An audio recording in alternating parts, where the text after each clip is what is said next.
Soyez les bienvenus à la Cinémathèque française à cette avant-première d'un beau matin et en fait au début de cette rétrospective consacrée à Mia Hansen-Løve.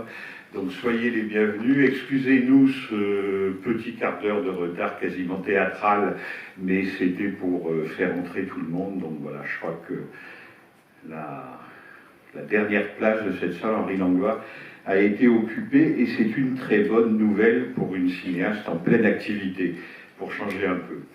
D'abord, quelques remerciements. La Cinémathèque française, avec le soutien du ministère de la Culture, du CNC, nos grands mécènes Chanel, la Fondation Cannes pour le cinéma, pour la présentation de ce film, que soient remerciés les films Péléas, David Thion, Philippe Martin, évidemment nos amis des films du Losange, je crois que Charles Gilibert est dans la salle, et ma chère amie Régine Vial et toute son équipe aussi.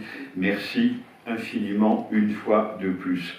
Ad vitam, bien sûr, Ambassador, Arte, je crois qu'Olivier Père n'est pas très loin. Tous les films, toutes les séances de cette rétrospective Mia Hansen-Løve seront présentés par la cinéaste elle-même et certains de ses acteurs. Donc je vais vous dire très vite le programme des festivités. Le samedi qui vient, il y aura donc la projection d'Un amour de jeunesse par présentation évidemment par Mia Hansen-Løve avec deux de ses comédiens, mais surtout ça sera suivi d'une leçon de cinéma que j'aurai le plaisir d'animer avec Bernard Benoliel. Donc ça c'est samedi à 14h30. À 19h, projection de Tout est pardonné, le second film de Mia, qu'elle présentera avec Paul Blin et Constance Rousseau, qui sont là, je crois. Sont-ils là? Manifestez-vous. Ah, bonjour Paul. Voilà. Bon, vous pouvez les applaudir. Hein.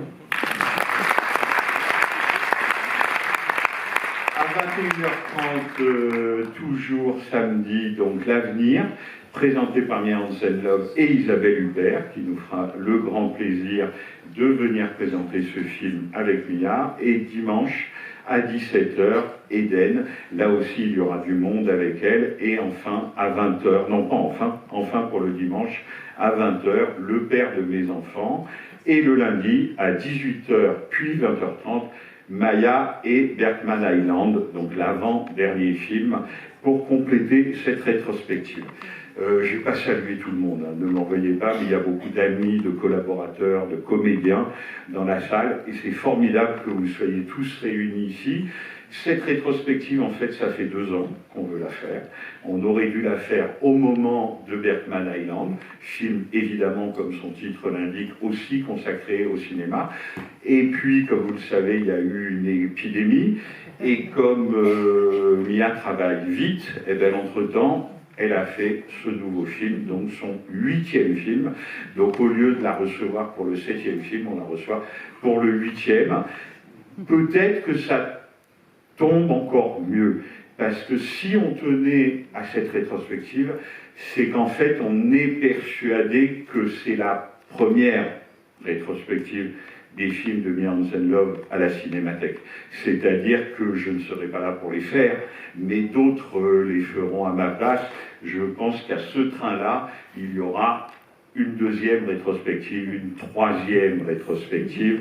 Henri Langlois lui-même aimait beaucoup montrer des œuvres en devenir, comme nous le faisons ce soir, et comme nous le faisons avec cette rétrospective. Mia Hansen-Løve, c'est 15 ans de cinéma, mine de rien. Et en 15 ans de cinéma, elle a fait 8 films.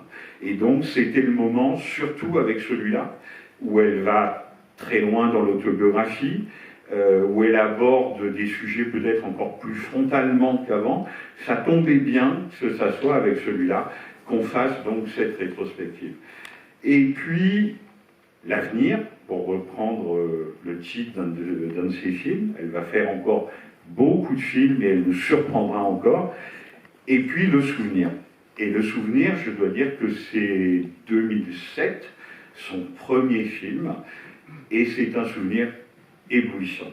Parce que, en ce qui me concerne, mais je n'étais pas le seul, parce qu'il y a eu une très bonne réception critique et du public, on avait rarement vu un premier film non seulement d'une telle qualité, mais d'une telle maîtrise avec la perception très forte que la personne qui avait fait ce film respirait littéralement le cinéma.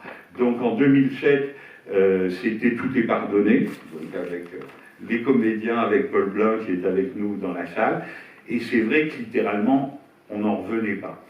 Et puis ensuite, les choses se sont enchaînées, elles se sont déployées. Quand j'ai appris que pour son second film, Mia allait évoquer une figure très chère à la Cinémathèque française, le producteur Humbert Balzan, qui aurait dû produire son premier film, mais qui est mort avant, je m'étais dit, et je pense que je n'étais pas le seul, après un premier film très réussi, si réussi, raconter Humbert Balzan, on ne disait pas Humbert Balzan, on disait Humbert, parce que c'était un ami très cher, mais mon Dieu que c'est difficile, mon Dieu que ça va être casse-gueule, comment va-t-elle s'y prendre? Eh bien, ça s'est passé exactement de la même façon, c'est-à-dire tout naturellement. Voilà, tout naturellement, elle a raconté une partie de la vie d'Humbert Balzan, une vision de la vie d'Humbert Balzan, et ça représentait déjà très bien ce qu'est son cinéma et ce qu'est profondément le film de ce soir, c'est-à-dire l'impression que rien n'est jamais forcé chez elle. On a l'impression d'une fluidité totale de quelqu'un qui littéralement fait des plans comme elle respire, comme certains écrivent comme ils respirent. Eh bien, elle, vraiment, elle filme comme elle respire. Et je pense que ce sentiment, vous allez le ressentir ce soir. En plus, c'est une cinéaste autobiographique, clairement. En France, évidemment, je ne vais même pas prononcer les noms auxquels on pense, parce que ça serait tellement écrasant qu'elle n'osera plus parler après moi et qu'elle m'en voudrait beaucoup. Mais voilà, quand on fait du cinéma autobiographique en France, on pense à certains cinéastes à la fois géniaux et écrasants. Et ce défi-là, le moins qu'on puisse dire, c'est qu'elle le relève. Elle le relève en étant aussi, je parlais d'Humbert Balzan par exemple, mais il y a eu bien d'autres portraits depuis, en étant une grande portraitiste. Et ça aussi, dans le cinéma français, c'est quelque chose de rare, ce goût et ce sens du portrait. Et dans une façon de filmer, je le disais, où les choses ne sont jamais forcées, mais où on peut même parler de lignes claires.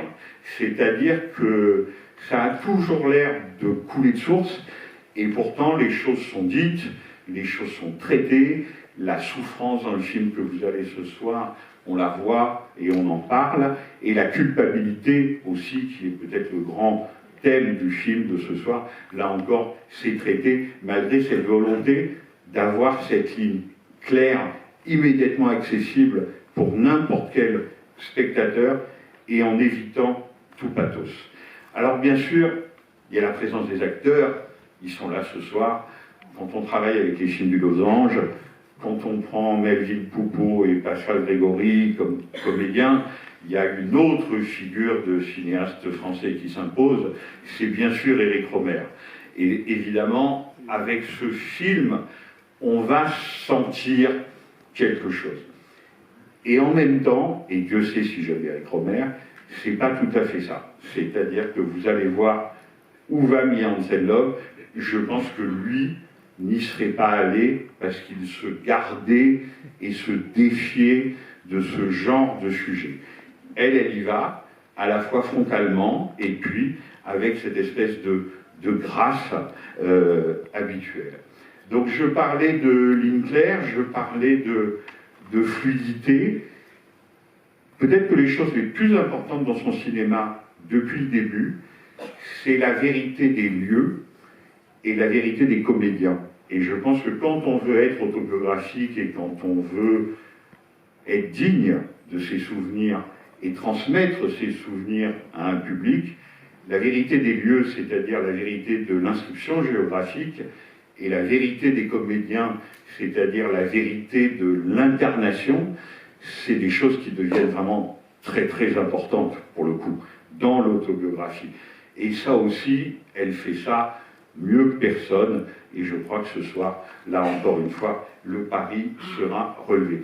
Je pourrais continuer longtemps parce que vous avez compris que j'aimais infiniment son cinéma et depuis longtemps, mais si je continue, ça va encore plus l'empêcher de parler, donc je vais arrêter et je vais vous demander de l'accueillir. Mia Hansen-Løve.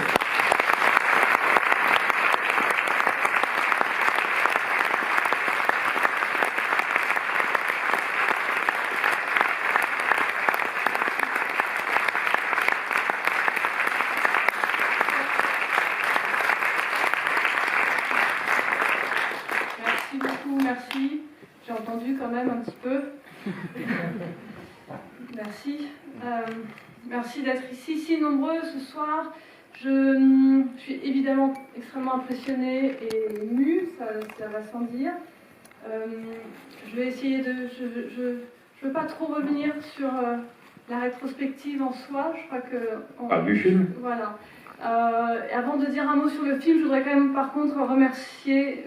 J'espère que vous ne m'en voudrez pas, les personnes qui m'ont accompagnée depuis que je fais des films, qui ont beaucoup compté pour moi et pour mes films. D'abord, remercier évidemment Frédéric Bonneau, Bernard Benoliel, Bernard Payen, toute l'équipe de la Cinémathèque d'avoir voulu faire cette rétrospective. Je veux juste dire en passant, pour les quelques amis qui se sont moqués de moi, parce que j'avais une rétrospective et en ayant peur que je prenne la grosse tête, de ne pas s'inquiéter, j'ai toujours les mêmes doutes et donc j'aimerais beaucoup rester une jeune cinéaste encore un peu. Donc je ne prends pas la grosse tête, mais je suis quand même très heureuse et très honorée que cette rétrospective ait lieu. Je voudrais remercier les producteurs de 5 de mes films et de ce dernier film, Un beau matin, Philippe Martin et David Thion, et avec toute l'équipe des films Péléas, de m'avoir accompagnée depuis si longtemps. Je voudrais remercier celle qui est vraiment ma mère de cinéma, je ne sais pas où elle est, Régine Vial. J'ai beaucoup de pères de cinéma, mais j'ai une seule mère de cinéma et c'est Régine Vial. On va applaudir les 3 premiers.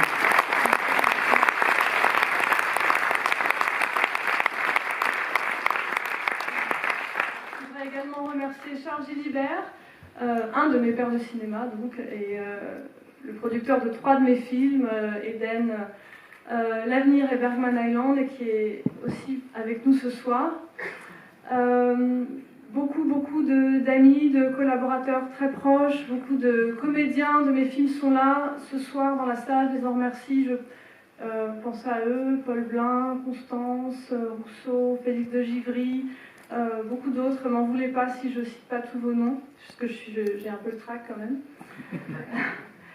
J'ai peur d'oublier, excusez-moi, j'ai peur d'oublier des gens. J'avais fait un petit papier quand même. Ah oui, c'est ça, c'est parce que je ne veux pas l'oublier et je veux quand même dire que j'ai une pensée particulière pour Humbert Balzan ce soir. Je ne sais pas si je serai là s'il n'avait pas, ce soir, s'il n'avait pas voulu me donner ma chance et produire mon premier film. Je voudrais remercier... Pardon. Soyez gentils, applaudissez Humbert Balzan.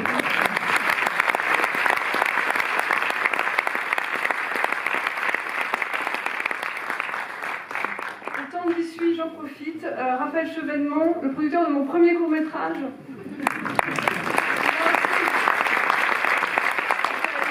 Qui a l'idée de l'envoyer dans un festival d'une fac, et c'est là que Humbert... Voilà. Donc je dois quand même lui faire chandelle aussi. Voilà. Qu'est-ce que je voulais vous dire d'autre avant d'inviter toute mon équipe de ce soir? Oui, juste, en fait, depuis que j'ai commencé à faire des films, enfin depuis très longtemps, je donne mes archives à la Cinémathèque. C'est pas parce que je pense que ça vaut de l'or et que c'est un document important pour la postérité, pas du tout. C'est parce que j'ai pas de place chez moi. Vous pouvez faire comme elle, mais sachez que c'est pas automatique. C'est-à-dire qu'on prend les archives, mais on ne donne pas forcément la rétrospective. Quand j'ai su un peu par hasard qu'il y avait cette possibilité, je me suis jetée dessus. Et au-delà du problème de place, il y a aussi une dimension. C'est vrai que quand on écrit les films, de ne pas avoir toujours derrière soi les cartons des films d'avant, je trouve que ça ça donne une légèreté. Enfin, moi, ça m'aide de savoir que c'est quelque part, mais que c'est pas sous mon nez. Et donc, on avait évoqué le fait que je pouvais donner quelque chose aux archives ce soir, mais comme j'ai déjà tout donné, alors il y a juste une chose qui a surgi cet été, je me suis dit que j'allais vous la donner. C'est un peu surprenant, un peu incongru, mais je vais vous expliquer si quelqu'un me donne cette chose. J'ai pas voulu monter sur scène avec, c'est une bouteille de vin. Alors, je vais vous expliquer. J'étais dans le sud de la France à un moment, et j'étais pour un festival de cinéma, c'est pas très original, mais la dame qui me logeait ne connaissait pas du tout mes films, et elle s'y intéressait gentiment juste parce qu'il y avait cette rétrospective, donc elle a regardé la liste des titres de mes films. Et cette semaine-là, elle était au restaurant, elle a trouvé une bouteille, elle est tombée sur une bouteille qui s'appelle Le Petit Éden. Alors comme elle avait vu que j'avais fait un film qui s'appelait Éden, ça l'a interpellée, et encore plus quand elle a vu que sous la bouteille, il y avait écrit Mia. Alors là, elle s'est dit, il faut vraiment que je le prenne pour Mia. Donc elle a acheté la bouteille, elle m'a offerte, et là où ça devient vraiment intriguant pour moi, c'est qu'en fait, sur la bouteille, il y a même écrit producteur, donc propriétaire récoltant Paul Éden. Et Paul, c'est le nom du personnage principal d'Éden, et il y a même la même date que c'est 2015, donc l'année de sortie. Je sais pas, c'est peut-être une coïncidence. Il y avait eu au téléphone, je me suis dit que j'allais l'appeler pour lui demander si c'était un hommage à mon film. J'ai préféré, j'ai eu peur d'être déçue en fait, j'ai eu peur qu'ils me disent mais pas du tout, j'ai aucun rapport. Et j'ai préféré imaginer que c'était un hommage à mon film, parce que je trouvais que ça faisait quand même beaucoup de coïncidences. Donc voilà, je voulais vous proposer de l'ouvrir, mais vous êtes trop nombreux. Ce sera pour la Cinémathèque.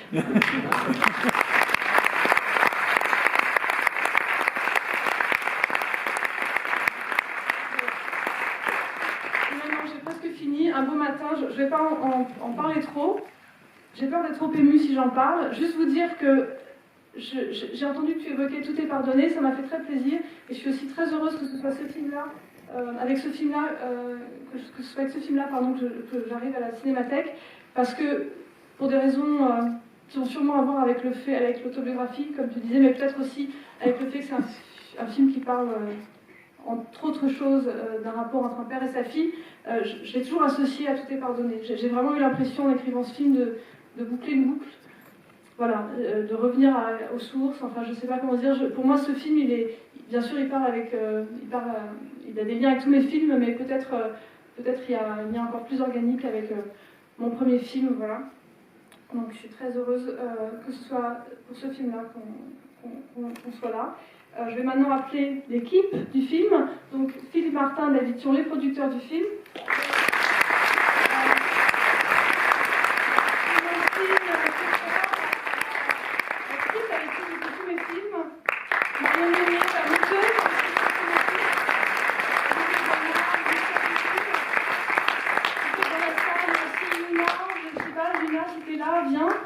Qui a fait le casting du film,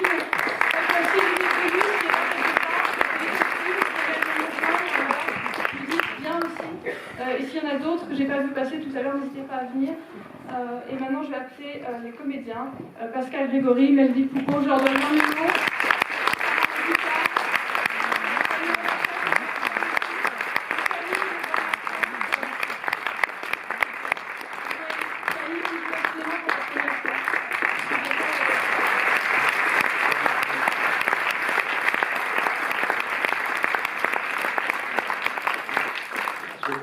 Quelques petits mots, et merci pour vos chaleureux applaudissements.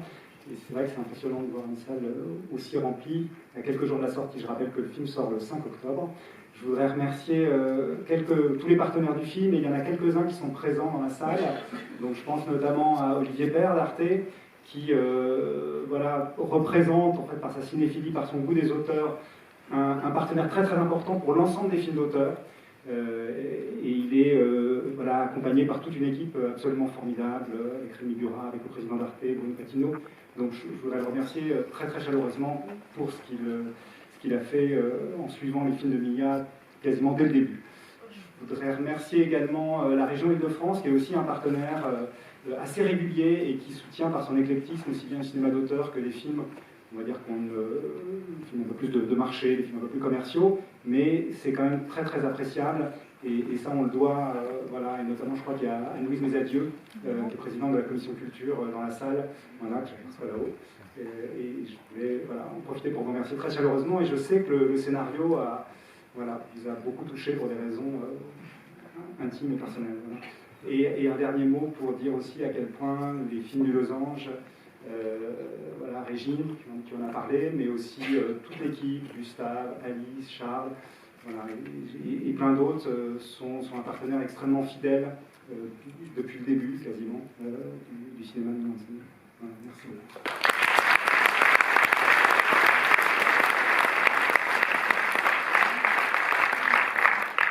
Juste un mot pour dire que c'est quand même une chance de faire un film dans cette communauté d'esprit, voilà, c'est-à-dire avec ces artistes-là, avec Nia, avec ces acteurs-là. C'est-à-dire que souvent avec David, on voyait les rushs et on disait c'est pas sur tous les films qu'on a la chance de travailler avec de tels acteurs, donc le film leur doit énormément. Et voilà, on leur doit beaucoup, merci beaucoup. Et j'aimerais aussi remercier David, voilà, parce que c'est David qui, quelques années après m'avoir rejoint à Péléas, qui un jour m'a donné un scénario, il m'a dit tiens, j'ai lu le scénario d'une voilà, et donc c'était la première fois que je lisais un scénario de Nia, et c'est lui qui a eu vraiment cet œil de se dire vraiment cette jeune fille a quelque chose et il faut qu'on y aille. Et cette rétrospective et cette soirée lui doivent beaucoup.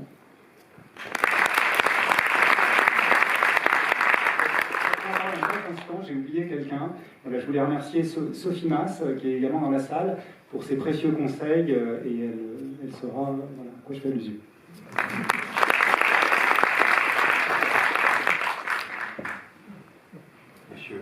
Messieurs. Bonsoir. Bonsoir. Mia parlait tout à l'heure de ses pères et de ses mères de cinéma. Moi, j'ai eu quelques pères, évidemment, du cinéma, et maintenant, j'ai une mère. Voilà, c'est Mia.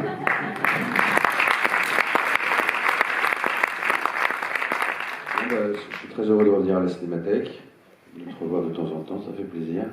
Nous aussi. Et tu évoquais tout à l'heure Éric Romer, évidemment, j'y ai pensé pendant le tournage. J'y pense beaucoup quand je vois Pascal, et puis quand je vois l'équipe de Losange. Régine, avec qui on a beaucoup de souvenirs très, très émouvants. Et c'est toujours agréable de se promener devant la caméra et de penser à Éric. Donc merci Mia pour le bon souvenir. Merci à tous. Vous dire un mot ? Allez. Vraiment ? Bon. Alors merci infiniment. Merci Mia, merci à tous. Bonne projection.